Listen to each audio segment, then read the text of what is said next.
Assalamualaikum warahmatullahi wabarakatuh. Kami dari kelompok 5 New Zealand bersama saya Muhammad Faris Raihan dengan NIM 2021 10236031111114. Nama saya Inaya Aule Hijrah dengan NIM 2021 10360313111115. Nama saya Dea Riswana dengan NIM 2021 103603111102. Nama saya Miratul Hayati Putri dengan NIM 2021 103 60 311 092. Pertama-tama, di sini saya akan menyampaikan sejarah dan budaya politik di Selandia Baru. Selandia Baru atau New Zealand menjadi koloni Inggris yang terpisah pada tahun 1841 dan 11 tahun kemudian Parlemen Inggris mengesahkan Undang-Undang pertama yang diterapkan sepenuhnya untuk memberikan pemerintahan sendiri kepada koloni tersebut. Selandia Baru pada masa itu diperintah oleh seorang gubernur yang dipilih oleh Inggris antara tahun 1840 dan 1856. Gubernur pada gilirannya memimpin dan memilih anggota Dewan Eksekutif. Pemilihan parlemen pertama di Selandia Baru diadakan pada tahun 1853 selama beberapa bulan. Kemudian ada yang namanya New Zealand Constitution Act atau yang disingkat NZCA yang membentuk parlemen pertama Selandia Baru. Disahkan oleh Parlemen Inggris pada tahun 1852 sebagai tanggapan. Anggotanya adalah gubernur, Dewan Legislatif, dan Dewan Perwakilan Rakyat. Laki-laki di Selandia Baru dari etnis apapun yang berusia 21 tahun ke atas dan memiliki properti dengan haknya sendiri berhak untuk memilih.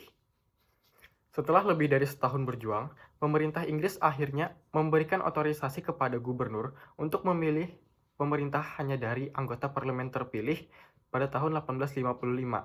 Parlemen kedua Selandia Baru dipilih setelah pemilihan baru pada tahun 1855 dan dari badan ini bahwa pemerintah bertanggung jawab pertama di negara itu didirikan pada tahun 1856. Partai politik tidak ada sampai tahun 1890-an, dan setiap anggota parlemen dapat memberikan pengaruh besar pada cara parlemen menjalankan tugasnya.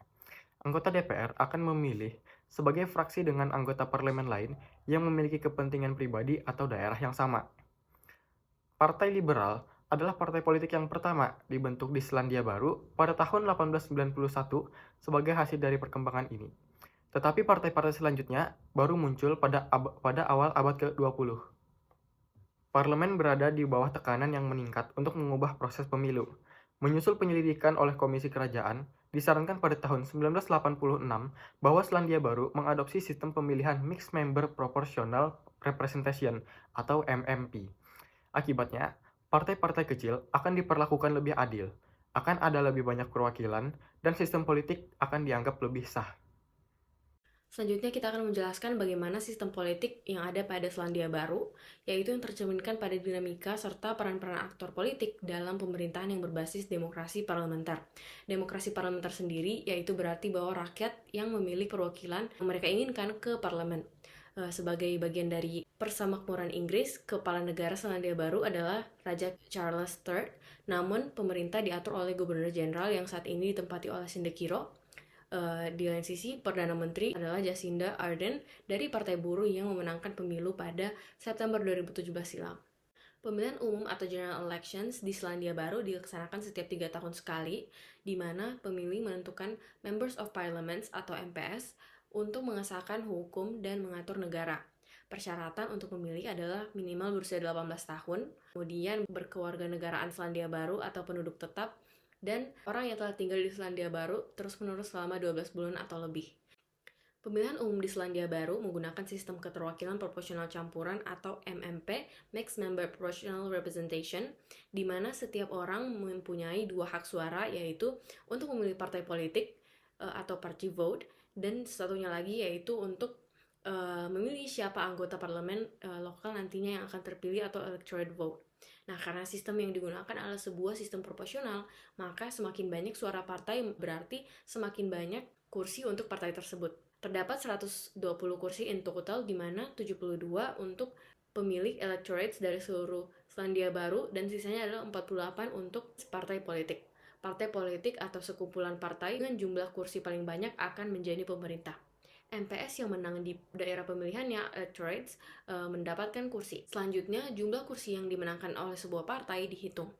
Mereka mengisi sisa kursi sesuai dengan daftar partainya. Misalnya, anggota partai A mendapatkan kursi sejumlah 15 pada electorate vote. Kemudian, party vote, mereka mendapatkan total kursi 20 kursi. Yang berarti mereka dapat memasukkan 5 anggota lagi yang paling teratas pada list partai politik mereka. Untuk membentuk pemerintahan diperlukan setidaknya 61 kursi. Ini bisa dari satu partai maupun lebih untuk bekerja sama. Biasanya satu partai tidak memiliki cukup suara untuk membentuk pemerintahannya sendiri. Dengan sistem MMP, pemerintahan dapat dibentuk oleh 2 atau lebih pihak untuk bekerja sama.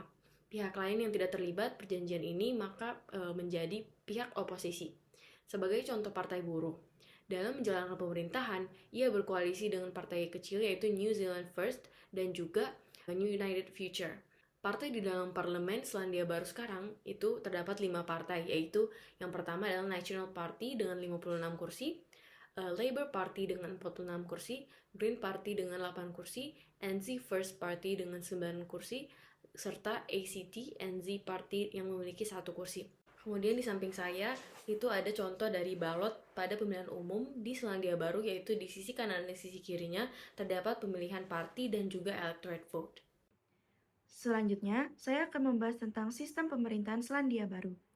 Selandia Baru atau New Zealand merupakan sebuah negara kesatuan yang memiliki sistem pemerintahan monarki konstitusional dan juga demokrasi parlementer. Karena New Zealand merupakan negara persemakmuran dari Britania Raya atau United Kingdom, maka kepala negaranya adalah Raja atau Ratu Inggris. Nah, karena Raja dan Ratu Inggris tidak berada di New Zealand, maka pelaksanaan pemerintahannya digantikan oleh Gubernur Jenderal. Dan kemudian kepala pemerintahannya adalah Perdana Menteri. Seorang Gubernur Jenderal mempunyai hak prerogatif mahkota dan juga kekuasaan khusus yang dapat digunakan untuk memberhentikan Perdana Menteri, menunjuk duta besar, menentukan kabinet, membubarkan parlemen, serta menolak persetujuan perancangan undang-undang kerajaan. Sedangkan Perdana Menterinya adalah pembuat kebijakan tertinggi di New Zealand dan dapat memutuskan dan bertanggung jawab atas kebijakan yang telah ia rancang atau telah ia buat. Nah, Perdana Menteri dapat membuat sebuah kabinet. Seperti pada umumnya, pemerintahan di New Zealand terbagi menjadi 3 lembaga, yaitu eksekutif, legislatif, dan juga yudikatif. Lembaga eksekutif hanya anggota parlemen saja yang bisa menjadi anggota dewan, menteri, atau sekretaris parlemen. Kemudian ada lembaga legislatif, yang mana ini terdiri dari Dewan Perwakilan Rakyat. Kemudian yudikatif ialah peradilan. Selandia Baru memiliki 2 pulau utama, yaitu Pulau Utara dan juga Pulau Selatan. Selandia Baru dibagi ke dalam 11 dewan regional dan 67 otoritas teritorial untuk tujuan pemerintahan daerah. Sistem ini memiliki kadar otonomi yang lebih rendah daripada sistem provinsi yang sudah tidak digunakan lagi. Nah, setiap kota yang ada di New Zealand dipimpin oleh seorang wali kota. Selanjutnya saya akan menjelaskan tentang dinamika politik yang terjadi di Selandia Baru. Jadi, di Selandia Baru pernah terjadi sebuah fenomena Islamofobia, di mana pada tanggal 15 Maret tahun 2019 terjadilah penembakan massal kepada kaum muslim yang ada di 2 masjid di kota Christchurch. Kejadian itu berlangsung saat para muslim tersebut sedang melakukan sholat Jumat berjamaah di 2 masjid tersebut. Nah, peristiwa teror ini menelan korban jiwa sebanyak 50 orang. Dan Perdana Menteri Selandia Baru menyebut peristiwa ini sebagai serangan teroris, di mana pelaku dalam peristiwa tersebut adalah Brenton Tarrant yang diduga mendapat radikalisme setelah mengunjungi beberapa negara, terutama negara Eropa. Brenton ini menyatakan bahwa tindakannya atau aksinya ini merupakan aksi balas dendam terhadap kematian Eva Arkelound yang merupakan seorang anak berusia 11 tahun yang tewas akibat aksi terorisme yang terjadi di Stockholm pada tahun 2017 silam. Nah, aksi penembakan ini diduga mengandung unsur rasial serta anti-imigrasi atas nama keanekaragaman. Peristiwa penembakan tersebut dihubungkan dengan adanya ketidaksenangan atau ketidaknyamanan terhadap kaum muslim yang ada di negara Selandia Baru, kan dimana banyak imigran muslim yang mulai menetap di Selandia Baru.